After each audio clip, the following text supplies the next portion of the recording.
आता आपण पुढच्या अवताराकडे आलो. जसं की हे एक मणिभद्र अवतार आहे. मणिभद्र झूम काय होत नाही, मोबाईल साधा आहे ना. उज्जैन लई मोठं जागा आहे. लई मोठी. इलेला विचारा, इलेला माहित असतं सगळं, शिळेला माहित असतं. आता घाम आहे तर म्हणजे काय विषय आहे का भाऊ. उज्जैन आहे ते बजरंगबली. जय हर महादेव, जय महाकाल.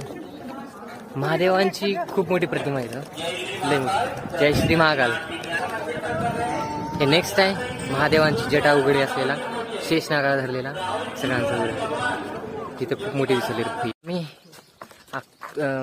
काय ते डोंगर घाटांचं ते गोल राऊंड मारत आहोत. त्यामध्ये आता आमची हालत खराब झाली, कारण नाश्ता नाही केला, पहिली गोष्ट ही. दुसरी गोष्ट, आम्ही एकदा बसलो होतो विजयभाईची 11,000 वेळेस ते जप मारच्या वेळ नवग्रहांची. सो कंटिन्यू मध्ये आहेत सगळेजण. तेव्हा बसा बखळ वाटाले संजय.